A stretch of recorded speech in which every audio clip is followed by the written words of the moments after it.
بسم اللہ الرحمن الرحیم۔ گمنام ہیرو کے معزز ناظرین، السلام علیکم۔ آئیے چلتے ہیں کہانی کی طرف۔ میں صرف اتنا تسلیم کر سکتا ہوں کہ ابھی اس کا ضمیر کسی حد تک زندہ ہے اور اس پر یہ بوجھ سوار ہے کہ غزالہ بابی اسی کی سازش کی وجہ سے اندوہناک حالات کا شکار ہوئی ہے۔ وہ تمہارے ساتھ جو کچھ کر رہی ہے اسی دباؤ اور احساس کے تحت کر رہی ہے، ورنہ خود تمہیں کسی کنویں میں گرا چکی ہوتی۔ اس کا لہجہ ترش ہو گیا تھا۔ وہ آ رہی ہے، میں نے جلدی سے کہا۔ پیچھے بیٹھ جاؤ گاڑی میں، تمہارے بتائے بغیر ہی میں اپنے مقام سے واقف ہوں۔ اس نے موقع پاتے ہی پھر چوٹ کی۔ اگر تم پیچھے بیٹھ گئے تو وہ سارے راستے کیبن لائٹ جلا کر عقب نما آئینے میں تمہارا دیدار کرتی رہے گی اور کوئی سنگین حادثہ کر بیٹھے گی۔ تم بہت گستاخ اور سور ہو گئے ہو سلطان شاہ، میں نے ملامت آمیز لہجے میں کہا۔ دشمنوں کی بھیڑ میں اگر کسی بھی وجہ سے ہمیں اس کا تعاون حاصل ہے تو ہمیں اس کی قدر کرنا چاہیے۔ تم اس کی اتنی قدر کرتے رہتے ہو، پھر میری کیا ضرورت رہ جاتی ہے؟ وہ دروازہ کھول کر عقبی سیٹ پر بیٹھتے ہوئے بولا۔ ویسے بھی ایک عورت کے اگر دو قدردان پیدا ہو جائیں تو کہیں نہ کہیں تصادم ضرور ہوتا ہے۔ مجھے تمہاری دوستی زیادہ عزیز ہے۔ میں ایسی قدردانی سے باز آیا۔ میں اس پر غصہ آنے کے باوجود کچھ نہ کہہ سکا اور خفت مٹانے کے لیے ویرا کی طرف متوجہ ہو گیا جو قریب آ چکی تھی۔ کیوں جامع تلاشی لے رہی تھی؟ اس بیچارے کی اینٹی نارکوٹکس ریزرو فورس کا کارڈ اسی کے پاس رہ گیا تھا۔ میرے لیے موجودہ حالات میں یہ کارڈ بہت اہم ہے۔ اس کی موجودگی میں کوئی غیر فوجی ایجنسی مجھے براہ راست گرفتار کرنے کی مجاز نہیں ہے۔ اسی وجہ سے یہ دونوں پولیس والے میری طرف سے بے پرواہی برت رہے تھے۔ ڈرائیونگ تم ہی کرو گی؟ میں نے اسے پیسنجر سیٹ کی طرف آتے دیکھ کر جلدی سے کہا۔ اور ہاں، ذرا سفر کی سمت کے بارے میں بھی نظر ثانی کر لینا۔ یہ دونوں صرف بے ہوش ہوئے ہیں، مناسب طبی امداد مل گئی تو ایک آدھا گھنٹے میں ہوش میں آ ہی جائیں گے۔ آ کر پورے محکمے کو ہمارے موجودہ سمت سے آگاہ کر دیں گے۔ تم فکر نہ کرو، ہم بدستور مارشلز کی طرف ہی سفر جاری رکھیں گے۔ اس نے ڈرائیونگ سیٹ سنبھالتے ہوئے پورے اعتماد لہجے میں کہا۔ اب کوئی ہماری راہ نہیں روکے گا۔ اگر تمہیں اس کی جامع تلاشی کے دوران میں جادوئی ٹوپی مل گئی ہے تو ضرور ایسا ہی ہوگا، میں نے طنزیہ لہجے میں کہا۔ وہ پولیس افسر ہونے کے ساتھ ہی شی کا تنخواہ دار بھی ہے۔ اس کے شناختی کاغذات میں شی کا کارڈ بھی موجود تھا جو میرے ہاتھ لگ گیا تھا۔ وہ میری کیفیت سے لطف اندوز ہوتے ہوئے بولی۔ اور پولیس کا محکمہ اس کارڈ کی اصلیت سے لا علم ہے۔ چھوٹا سا تصویری کارڈ ہے جس پر ایک نابینا کی صرف آنکھیں فوکس کی گئی ہیں۔ بظاہر نابیناؤں کی کسی تنظیم کا تعارفی کارڈ لگتا ہے جس پر کوئی تحریر نہیں ہے۔ یہ کارڈ شی کے تنخواہ دار سرکاری اہلکاروں کو دیا جاتا ہے تاکہ وہ ہمارے گرفتار ہونے والے کرندوں کو اپنی شناخت کرا کے حقائق معلوم کر سکے۔ اس نے گاڑی واپس مارشلز کی طرف گھماتے ہوئے کہا۔ پھر تو وہ ہوش میں آتے ہی زیادہ شدت سے تمہیں تلاش کرے گا، کیونکہ محکمے کے ساتھ ہی اسے تنظیم کو جواب دہی کی فکر بھی لاحق ہو جائے گی۔ اب تمہیں یہ چٹکلا بھی بتانا پڑے گا کہ وہ میری بات کاٹ کر ہنستے ہوئے بولی۔ مجھے نہیں معلوم کہ اس کا ماتحت تنظیم کا وفادار ہے یا قانون کا، لیکن میں اس کارڈ کے سرے پر ایک دوسرے کو کاٹتے ہوئے 3 مخصوص دائرے بنا آئی ہوں، جس کا مطلب ہے کہ وہ اب اس معاملے کو بالکل بھول جائے، کیونکہ اس سے بڑے لوگ براہ راست اس معاملے کو دیکھ رہے ہیں۔ اگر وہ اپنے ماتحت سے پہلے ہوش میں آ گیا تو یقین کرو کہ ہمارے یہاں سے گزرنے کا قصہ ہی ان دونوں کے سوا کسی تیسرے کے علم میں نہیں آ سکے گا۔ کوئی اور صورت پیش آئی تو وہ حقائق کو اس قدر مسخ کر کے پیش کرے گا کہ سب بھول بھلیوں میں بھٹکتے رہ جائیں گے۔ تو تمہیں پہلے سے معلوم نہیں ہو سکا کہ وہ تمہارا ہی آدمی ہے؟ شی چند آدمیوں کا گروہ نہیں، ایک عالمی تنظیم ہے جس کے مفادات کے تحفظ کے لیے بیک وقت ہزاروں افراد کام کرتے رہتے ہیں۔ وہ کار کی رفتار بڑھاتے ہوئے بولی۔ اسی وجہ سے باہمی شناخت کے لیے سلور آئی اور بلائنڈ کارڈ جیسی چیزیں استعمال کی جاتی ہیں۔ اگر مجھے اس کی اصلیت کا ذرا بھی اندازہ ہو جاتا تو اسے ریزرو فورس کے کارڈ کی بجائے سلور آئی دکھاتی اور وہ بھیگے ہوئے چوہے کی طرح اپنی سرکاری گاڑی کی حفاظت میں ہمیں مارشلز پہنچاتا۔ یہ صرف ڈسپلن ہی ہے جو اتنی بڑی تنظیم کامیابی سے چل رہی ہے۔ کیا پیرس کے واقعات کے بعد بھی سلور آئی کی کوئی افادیت باقی ہے؟ میں نے حیرت سے سوال کیا۔ تم بل ایتھی کو بھول جاؤ، کیونکہ اتفاقاً وہ خود آئی مین تھا اور اسے ایک سکہ گم ہو جانے کی تفصیلات معلوم تھیں، ورنہ اس سے نچلے درجے کا کوئی رکن سلور آئی کی توہین نہیں کر سکتا۔ شی میں سلور آئی کی بہت زبردست ساکھ ہے۔ کارندوں کے ذہنوں میں یہ بات بٹھا دی گئی ہے کہ دنیا کی کوئی طاقت آئی مین کی راہ میں رکاوٹ نہیں بن سکتی، وہ جو چاہتا ہے ہر صورت میں ہو کر رہتا ہے۔ اب تم خود ہی سوچو کہ اس لیجنڈ کو شی کے بڑے کیسے تباہ کر سکتے ہیں۔ جس دن کارندوں کو پتا چلا کہ ایک سلور آئی دشمن کے قبضے میں ہے، طاقت اور عظمت کے اس نشان کی ساکھ مٹی میں مل جائے گی اور خود تنظیم میں بہتیرے لوگ کسی آئی مین کو ہلاک کر کے سلور آئی حاصل کرنے کے خواب دیکھنے شروع کر دیں گے۔ ان کو بھوکے اور خونخوار کتوں کی طرح لڑنے سے بچانے کے لیے ضروری ہے کہ سلور آئی کی چوری کا راز ہر قیمت پر چھپایا جائے، جس کے افشا ہوتے ہی سارا ڈسپلن آنے واحد میں تباہ ہو جائے گا اور کوئی آئی مین ذاتی محافظوں کے گھیرے کے بغیر اپنے لوگوں میں نہ جا سکے گا جو ہر روپ میں انسانی لہو کی ہولی کھیلنے کے عادی ہیں۔ یہ گفتگو شاید ہماری اس ملاقات کا نچوڑ ہے۔ میں نے اپنے لیے سگریٹ سلگاتے ہوئے پرخیال لہجے میں کہا، بالایتھی کے تلخ تجربے کے بعد میں نے سلور آئی کو بلا دیا تھا، لیکن تمہاری باتیں قابل فہم ہیں۔ شی کی پوری عمارت ساکھ کی بنیادوں پر کھڑی ہوئی ہے۔ جس دن جمی لائٹ کو گمنام یا دوہری شخصیت کا راز افشا ہوا، تنظیم ہی میں سے کوئی طالع ازما قاتل اسے کنگ لائنز کے مرکزی دفتر میں ہلاک کر کے اس کی جان نشینی اختیار کرنے کے ارادے سے چل پڑے گا۔ یہی حال سلور آئی کا بھی ہے۔ اب میں اس طلائی سکے کی اصل اہمیت سے واقف ہوا ہوں اور میرا خیال ہے کہ چند گنے چنے آئی مین کے علاوہ کوئی میرے اختیار کو چیلنج نہیں کر سکے گا۔ شی کا سربراہ کون ہے یہ کوئی نہیں جانتا، ویرا بولی۔ یورپ اور امریکہ میں جمی لائٹ کے بارے میں صرف افواہیں ملتی ہیں، اس سے ملاقات کا دعوے دار آج تک پیدا نہیں ہو سکا۔ میں نے شی کے ساتھ رہتے ہوئے اس طویل مدت میں صرف لاہور کا لائٹز کاٹیج ہی دیکھا تھا،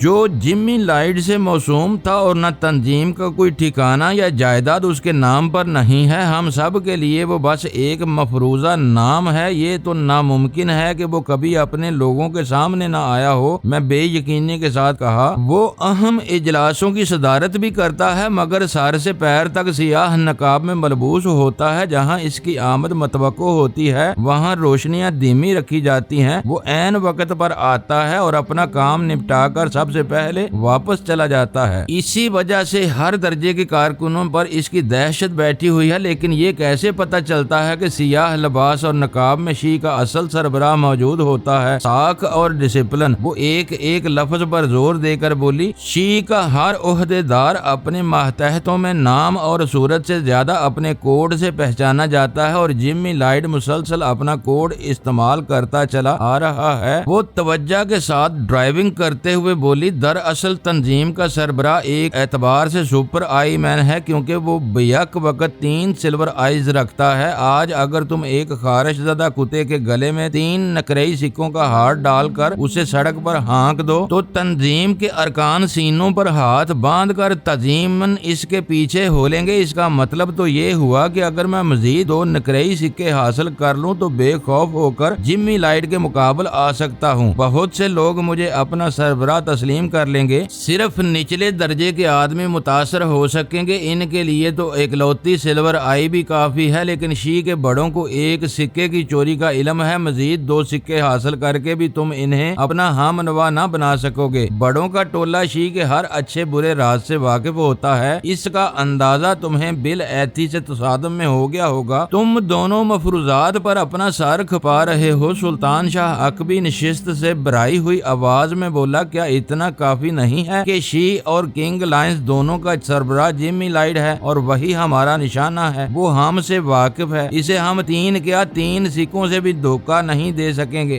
رہے دوسرے کارندے تو ان کے لیے 1 سلور آئی ہی کافی ہوگی۔ تم ٹھیک کہہ رہے ہو، لیکن میں شی کا طریقہ کار سمجھنے کی کوشش کر رہا تھا۔ میں نے سگریٹ کا ایک گہرا کش لے کر کہا، میں کراچی میں مدت دراز تک شی میں اہم عہدے پر فائز رہا، لیکن ویرا کی باتیں مجھے آج بھی اجنبی اور تجسس انگیز محسوس ہو رہی ہیں۔ ایک طے اترتی ہے تو دوسری طے سامنے آ جاتی ہے، اندر کا بھید نہیں کھلتا۔ ہمارا سفر صحیح سمت میں جاری ہے، ویرا پرخیال لہجے میں بولی۔ ہم دن بہ دن شی کے مرکز سے قریب تر ہوتے جا رہے ہیں۔ اگر ہم نے سلور آئی کو احتیاط سے استعمال کرنا شروع کر دیا تو ہماری سرکوبی کے لیے مجبوراً جمی لائٹ کو خود میدان میں آنا پڑے گا۔ بے پناہ وسائل پر دسترس رکھتے ہوئے اسے کیا مجبوری لاحق ہو سکتی ہے کہ وہ کیوں میدان میں آئے گا؟ میں نے الجھن امیز لہجے لہجے میں سوال کیا، تم اپنا گن بوٹ والا تجربہ بھول رہے ہو؟ وہ طنزیہ ہنسی کے ساتھ بولی، کارکن اپنے آئی مین کے احکام پر دل و جان سے عمل کرتے ہیں، اگر تم انہیں رازداری کی تاکید کر دو تو وہ شی میں کسی کو تمہارے وجود کی ہوا بھی نہ لگنے دیں گے اور تمہارے لیے کام کرتے رہیں گے۔ لیکن گن بوٹ کے عملے نے تو بل ایتھی کو سب کچھ بتا دیا تھا۔ تمہاری بدقسمتی کہ بل ایتھی خود آئی مین تھا، پھر بھی وہ اسے کچھ بھی نہ بتاتے کیونکہ منصب میں وہ تمہارے برابر تھا۔ وہ تو بل ایتھی نے اپنے شبہات کی بنا پر ان سب کو اپنا قیدی بنا لیا اور اس کے تشدد کے سامنے ان لوگوں کی قوت برداشت جواب دے گئی، ورنہ ایک سکے والے کے بارے میں عموماً 3 سکوں والا جمی لائیڈ ہی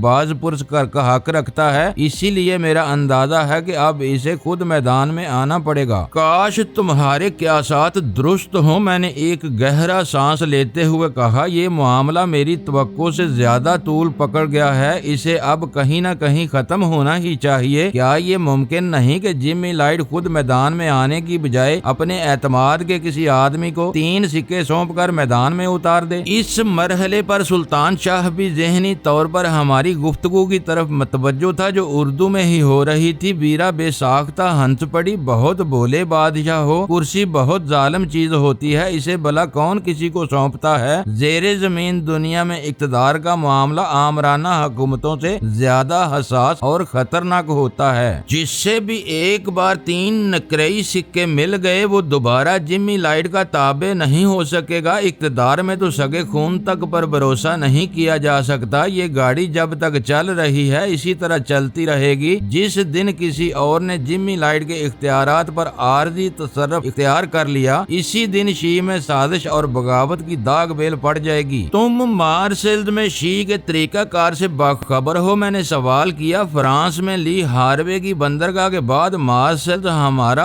اہم ترین آپریٹنگ سینٹر ہے، اس نے کہا۔ وہاں ملاحوں اور دوسرے بحری عملے کی بھیڑ باڑ میں باہر سے بے آسانی ہمارا مال اندر آتا ہے اور ہاتھوں ہاتھ تقسیم ہو جاتا ہے۔ ہیروئن کی تجارت کا زیادہ زور اسی شہر پر ہے اور بدقسمتی سے وہاں کا مقامی سربراہ میرا دیرینہ حریف ہے جس سے میری کبھی نہیں بن سکی۔ اس لیے میں پس پردہ رہ کر تمہاری مدد ضرور کرتی رہوں گی لیکن کھل کر سامنے نہیں آ سکوں گی۔ عملاً سارے معاملات تو تم ہی کو نپٹانے ہوں گے ورنہ مشکلات پیدا ہو جائیں گی اگر تم ہی آئی وومن بن جاؤ، سلطان شاہ نے کہا۔ پھر تو تمہارا وہ دیرینہ حریف بھی تمہارے احکام سے سرتابی کی جرت نہ کر سکے گا۔ شی میں آئی مین کی اصطلاح رائج ہے، یہ اعزاز آج تک کسی عورت کو نہیں دیا گیا۔ اس تبدیلی کو لوگ آسانی سے ہضم نہیں کر سکیں گے اور ان کے ذہنوں میں شبہات پروان چڑھتے جائیں گے۔ پھر تم ڈیلٹا کیمپ میں سلور آئی میرے حوالے کرنے سے کیوں ہچکچا رہی تھی؟ میں نے سوال کیا۔ لوگوں کے ذہنوں میں شبہات ضرور پیدا ہوں گے لیکن میرے پاس سلور آئی ہونے کی صورت میں وہ میرے احکام کی تعمیل سے اس وقت تک انکار نہیں کر سکیں گے جب تک کہیں سے ان کے شبہات کی تصدیق نہ ہو جائے۔ اسی امکان کی وجہ سے کسی ہنگامی ضرورت کے لیے میں سلور آئی اپنے پاس رکھنا چاہ رہی تھی۔ اس وقت اس سے ہونے والی گفتگو بہت اہم اور خیال انگیز تھی۔ میں خاموشی کے ساتھ مارسیلز میں اپنے امکانی طریقہ کار پر غور کرنے میں مصروف ہو گیا اور ویرا نے اپنے لبوں سے نئی سگریٹ سلگا لی۔ کار رات کے اندھیرے اور سرد موسم میں تیزی سے مارسیلز کی طرف اڑی جا رہی تھی۔ مونٹیگو تک ہمارا سفر موٹر وے پر جاری رہا، پھر ویرا نے کار اس سے ملحقہ ایک دوسری شاہراہ پر ڈال دی۔ ہمیں تو شاید اس تبدیلی کا علم بھی نہ ہو پاتا لیکن ویرا نے ہمیں خود ہی آگاہ کیا کہ وہ مارسیلز جانے والے سیدھے راستے کو چھوڑ کر دانستہ پرپیچ راستہ اختیار کر رہی تھی تاکہ کسی امکانی مزاحمت کو ٹالا جا سکے۔ اس طرح مونٹیگو سے گزرنے کے بعد بہت سی دیہی آبادیوں کے علاوہ ایوگنون، تاراسکون، سینٹ ریمی اور مارٹیگویس نامی خوبصورت قصبات سے گزرتے ہوئے صبح کے 3 بجے مارسیلز کی حدود میں داخل ہوئے۔ اس وقت شہر پر ہر طرف سکوت چھایا ہوا تھا۔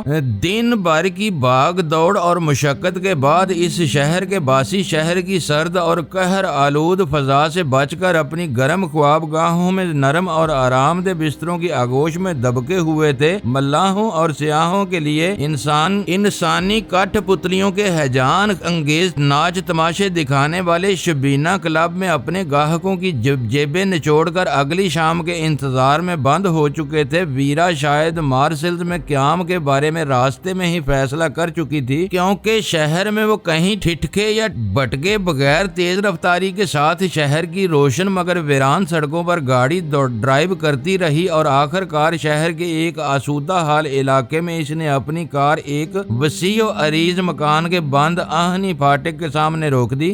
ویرا نے فاٹک پر کار روکتے ہی ہیڈ لیمپس آف کر کے انجن بند کر دیا تھا، لیکن اسی قلیل عرصے میں اندر والوں نے اپنے دروازے پر کسی کی آمد نوٹ کر لی تھی، کیونکہ ویرا کی کار سے اترتے ہی ذیلی دروازہ کھلا تھا اور اس میں سے ایک مسلح اور چاقو چوبند دربان اپنی وردی درست کرتا ہوا نمودار ہوا تھا۔ اس کی مستعدی سے ظاہر ہو رہا تھا کہ اپنے مالکان کے سو جانے کے باوجود وہ پوری طرح بیدار رہ کر اپنے فرائض ذمہ داری کے ساتھ ادا کر رہا تھا۔ اس نے ویرا پر نگاہ پڑتے ہی فرانچ میں کوئی سوال کیا تھا، شاید ویرا اس کے لیے اجنبی تھی۔ ویرا نے فرانچ میں کئی ثانیوں تک شاید اپنی آمد کا مدعا ظاہر کیا اور وہ تفہیمی انداز میں اپنا سر ہلاتے ہوئے واپس ذیلی دروازے میں غائب ہو گیا۔ اس اثناء میں نے کار سے باہر نکلنے کا ارادہ کیا تھا، لیکن دروازہ کھلتے ہی چہرے سے ٹکرانے والے سرد ہوا کے جھونکے نے فوری طور پر ارادہ تبدیل کرنے پر مجبور کر دیا اور میں کار کی حرارت امیز فضا میں دبکا رہ گیا۔ مسلح دربان کے اندر لوٹتے ہی ویرا پھر پھریریاں لیتی ہوئی کار میں آ گئی۔ یہ کہاں لے آئی ہو؟ میں نے اپنے وجود پر چھائی ہوئی کہولت جھاڑنے کی نیت سے رسمن سوال کر ڈالا۔ یہ چارلس میراندے کا مکان ہے، وہ کپکپاتی ہوئی آواز میں بولی۔ آج سردی کے ساتھ یہ ہوائیں بھی چل رہی ہیں، کار میں ہیٹر نہ چل رہا ہوتا تو ہم راستے میں ہی جم کر رہ جاتے، اچھا ہوتا، کم از کم نیند تو پوری ہو جاتی۔ پیچھے سے سلطان شاہ نے بنائے ہوئے لہجے میں کہا، اب دیکھو کہ یہاں رات کیسے گزرتی ہے۔ رات نہیں برخوردار، اب دن ہو چکا ہے، صبح کے 3:15 بج رہے ہیں۔ میں نے اسے چڑھانے والے لہجے میں کہا، تمہیں رخ زیبا کی وجہ سے دن نظر آ رہا ہوگا، ادھر میں اکیلا ہوں اس لیے رات ہی رات ہے۔ اس نے ترکی بے ترکی جواب دیا، جگہ بدل لو تو شاید میری رائے بھی بدل جائے گی۔ میں فراخ دلی کے ساتھ ہنسنے لگا اور ویرا غصیلی آواز میں بولی، تم نے اسے حد سے زیادہ سر چڑھا رکھا ہے۔ سچ کہہ رہی ہو کہ اس کی بدتمیزیاں جاری رہیں تو کسی وقت اسے مار بیٹھو گی؟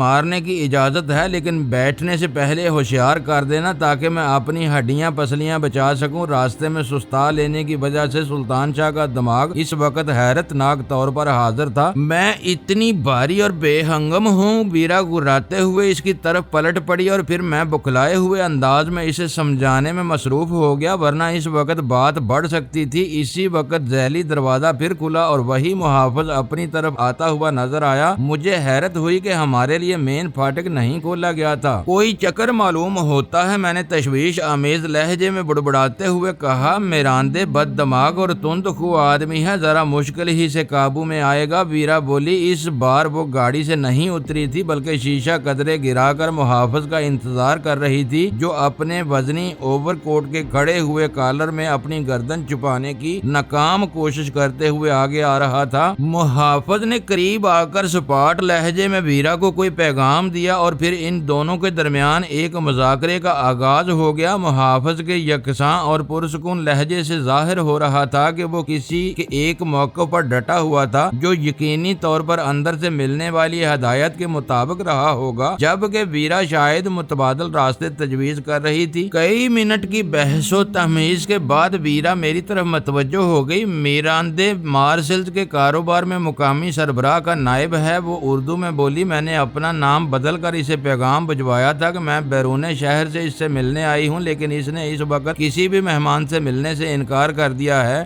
وہ کہتا ہے اس وقت اس کی سگی ماں بھی آئی ہو تو وہ صبح 8 بجے سے پہلے اسے اندر نہیں آنے دے گا، جبکہ میرا مفروضہ نام اس کے لیے سرے سے اجنبی ہے۔ چوکیدار اپنے مالک کے غصے سے بہت خائف ہے اور بمشکل اس بات پر راضی ہو سکا ہے کہ انٹرکام پر میراندے سے براہ راست ہماری بات کرا دے۔ میرا خیال ہے کہ تم میرے ساتھ محافظ کے کیبن میں چلو۔ ہم دونوں ہی گاڑی سے اتر گئے۔ محافظ سر جھٹک کر فرانچ میں کچھ بڑبڑاتے ہوئے جا رہا تھا، لیکن وہ کسی گاگ عقاب کی طرح ہماری ایک ایک نقل و حرکت بھانپ رہا تھا۔ اس کے تیوروں سے ظاہر ہو رہا تھا کہ ضرورت پیش آنے پر وہ اپنا آتشی اسلحہ نکال اور استعمال کرنے سے دریغ نہیں کرے گا۔ اپنے کیبن میں پہنچ کر مسلح محافظ نے ایک بار پھر ویرا کو کچھ سمجھانے کی کوشش کی، لیکن اس کے اصرار پر ریسیور اس کے ہاتھ میں دے کر 22 نمبر سوئچ خفیف سا دبا کر انگلی ہٹا لی۔ آہستہ بولو میراندے، میں ویرا بول رہی ہوں۔ انٹرکام کے ریسیور پر ابھرنے والی آواز کی گونج میرے کانوں تک بھی پہنچی تھی، لیکن ویرا نے انگریزی میں بڑا نرم لہجہ اختیار کیا تھا۔ تم درست کہہ رہے ہو۔ چند ثانیوں تک توقف کر کے دوسری طرف کی بات سننے کے بعد وہ بولی، میں نے اپنا فرضی نام بتایا تھا، مجھے اندازہ نہیں تھا کہ تم مہمانوں کے ساتھ اس قدر سخت گیر ہوگے۔ دراصل میں تو صرف قاصد ہوں، تمہارا اصل مہمان میرے ساتھ ہے، وہ صرف انگریزی جانتا ہے، اسی لیے میں تمہاری فرینچ کے جواب میں انگریزی بول رہی ہوں۔ اس طرح تمہارا دربان بھی یہ گفتگو نہیں سمجھ سکے گا۔ وہ بات ادھوری چھوڑ کر خاموش ہو گئی اور چند ثانیوں بعد بولی، یہ دلالی میرے باس کی نہیں ہے، جو کہنا ہے خود ہی کہہ دو۔ میں ریسیور تمہارے مہمان کو دے رہی ہوں، پھر کہے دے رہی ہوں کہ تمہارا یہ مہمان VIP ہے، جو کچھ کہو سوچ سمجھ کر کہنا، ورنہ بعد میں پچھتانے کا موقع نہیں ملے گا۔ یہ کہتے ہوئے ویرا نے ریسیور مجھے دے دیا۔ شاید اس کے آخری فکرے کارگر ہوئے تھے، کیونکہ دوسری طرف لائن پر سناٹا چھایا ہوا تھا۔ میں آئی مین بول رہا ہوں میراندے، میں نے محافظ پر نگاہ رکھتے ہوئے دھیمی مگر گراتی ہوئی آواز میں براہ راست اپنا تعارف کراتے ہوئے کہا، کیا بات ہے، نا وقت نیند خراب کیے جانے پر بہت زیادہ برہم معلوم ہو رہے ہو۔ نہیں سر، ہرگز نہیں۔ ریسیور پر اس کی ناقاہت آلودہ آواز سنائی دی، جس میں خوف کا عنصر نمایاں تھا۔ ساری غلطی مدام ویرا کی ہے، وہ اپنا نام بھی لے دیتی تو میرا رویہ مختلف ہوتا۔ میرے پاس بڑے بڑے گھرانوں کی عورتیں اکثر اسی طرح رات گئے آ جاتی ہیں اور اپنا سب کچھ مجھے سونپ کر منہ مانگے داموں پر براؤن شوگر کی طلبگار ہوتی ہیں۔ ابتدا میں میرے لیے ایسے تجربات دلچسپ اور سنسنی خیز ہوتے تھے، مگر اب میں اکتا گیا ہوں۔ میں بے وقت ملاقاتیوں اور خاص طور پر اجنبی عورتوں کو دروازے سے ہی دھتکار دیتا ہوں۔ وہ جو کچھ کہہ رہا تھا اس پر میں اندر سے کانپ کر رہ گیا۔ ہیروین واقعی بدترین لعنت تھی۔ اگر مارسیلز کی معزز عورتیں بدنامی سے بچنے کے لیے رات کے اندھیرے میں میراندے کی نیند خراب کر کے اپنا نشہ خریدنے آتی تھی تو وہ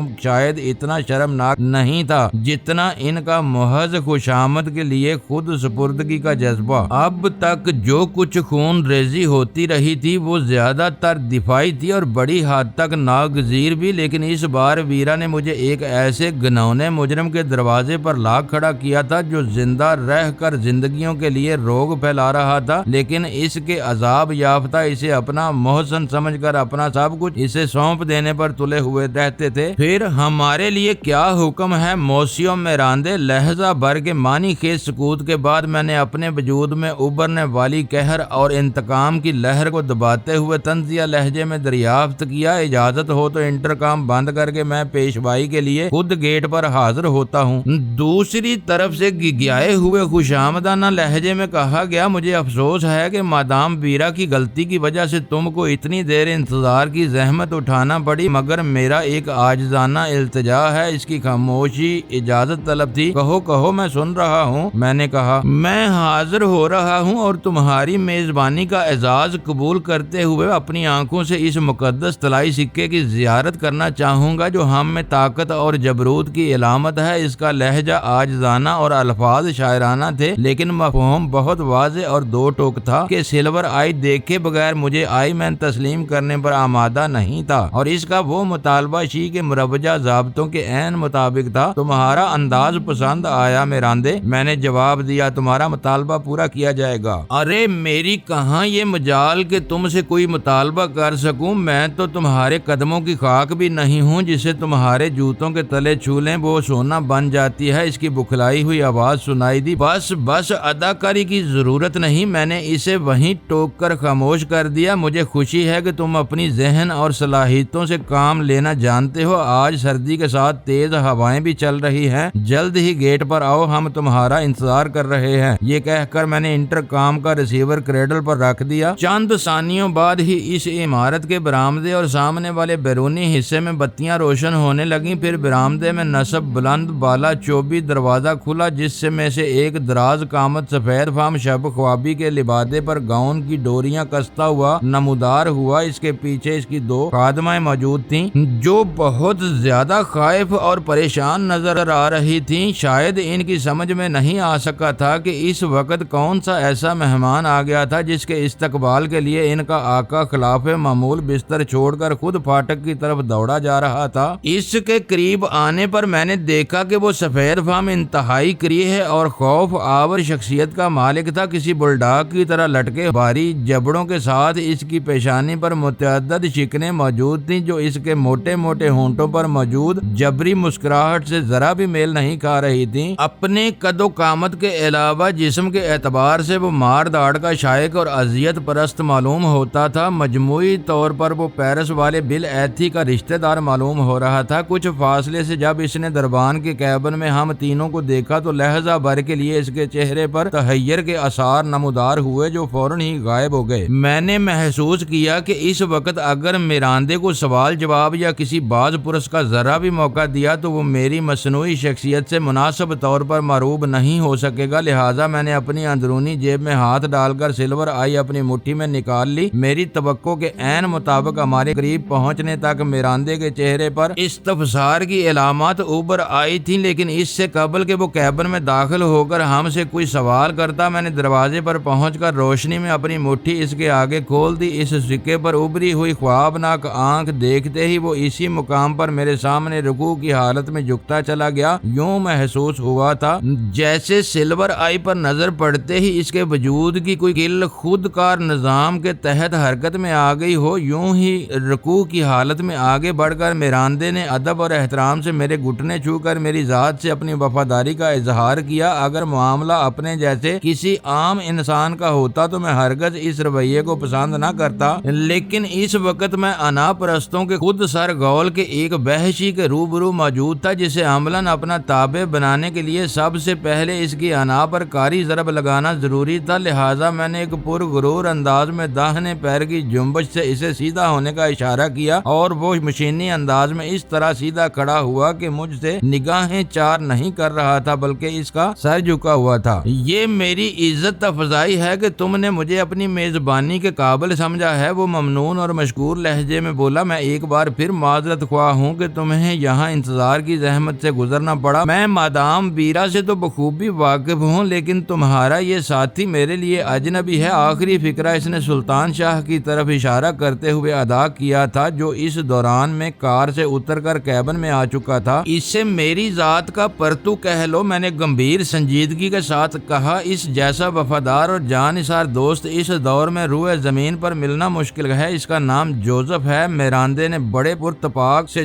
جوزف سے ہاتھ ملایا۔ میراندے نے بڑھ کر بڑے تپاک سے جوزف سے ہاتھ ملایا۔ اس کے بعد ویرا سے بھی خاموشی کے ساتھ ہاتھ ملایا۔ اس وقت اس کی نگاہوں میں عجیب سے تاثرات تھے، جیسے ویرا سے کچھ پوچھنا چاہتا ہو لیکن کسی وجہ سے خود بھی زبان کھولنے کی ہمت نہ کر پا رہا ہو۔ رات گزر چکی ہے میراندے، میں نے تحکمانہ لہجے میں اسے اپنی طرف متوجہ کرتے ہوئے کہا۔ سورج طلوع ہونے تک کا وقت ہم بستروں میں گزارنا چاہتے ہیں۔ اوہ ضرور، آؤ آؤ میرے ساتھ آؤ۔ اس وقت شاید میری عقل معاف ہو کر رہ گئی ہے۔ میں سوچ بھی نہیں سکتا تھا کہ مجھے اپنی زندگی میں کوئی ایسی مبارک رات بھی نصیب ہو سکے گی کہ ایک آئی مین میری چھت کے نیچے موجود ہوگا۔ بکھلائے ہوئے انداز میں مجھ سے یہ کہہ کر میراندے اپنی خادماؤں کی طرف متوجہ ہو کر تیز لہجے میں فرنچ میں کچھ ہدایات دینے لگا اور وہ دونوں تقریباً دوڑتی ہوئی عمارت کی طرف چلی گئیں۔ ان میں سے ایک معصومانہ حسن کی مالک جوان لڑکی تھی جبکہ دوسری ادھیڑ عمر کی عورت تھی۔ عمر کے اس حصے میں باقی رہ جانے والی کھنڈرات سے اندازہ ہو رہا تھا کہ اپنے دنوں میں وہ بھی خوش رو اور خوش ادا رہی ہوگی، لیکن میراندے کے مکان کے چوکیدار کی طرح وہ دونوں بھی انگریزی سے بالکل ہی نابلد نظر آتی تھیں، کیونکہ میری اور میراندے کی گفتگو کے دوران وہ سپاٹ چہروں کے ساتھ لاتعلقانہ انداز ایک ایک کر کے چہرے کو تکتی رہی تھیں۔ خادماؤں کے پیچھے ہم تینوں بھی بڑے مگر ویرا ٹھٹک گئی۔ کیا ہماری کار باہر کھڑی رہے گی؟ اوہ! میراندے خفت آمیز انداز میں اپنی پیشانی پر ہاتھ مار کر بولا، چابی کہاں ہے؟ میں گاڑی برآمدے کے سامنے لاتا ہوں، تم لوگ وہیں بیٹھو، پہلے ہم ڈرائنگ روم میں گرم گرم کافی کی ایک پیالی پیئیں گے۔ چابی انگریشن میں موجود ہے، ویرا نے اسے بتایا۔ گاڑی پورٹیکو کے بجائے گیراج میں رکھ دو تو بہتر ہوگا، اس کا یہاں دیکھا جانا ہمارے موجودہ مشن کے لیے مناسب نہ ہوگا۔ میری بات اور تھی کیونکہ میں آئی مین تھا، لیکن ویرا کی آخری ہدایت پر میراندے کے چہرے پر ناگواری کی لہر آ کر گزر گئی۔ فی الحال تو میں گاڑی اندر اندر کیے لیتا ہوں، پھر میرے ڈرائیوروں میں سے کوئی اسے گیراج میں ڈال دے گا۔ ویرا اس سے مزید کچھ کہنا چاہتی تھی، لیکن میں نے اشارے سے اسے خاموش کرا دیا، کیونکہ میں اس قلیل سی مدت میں ہی میراندے کا ٹائپ سمجھ چکا تھا۔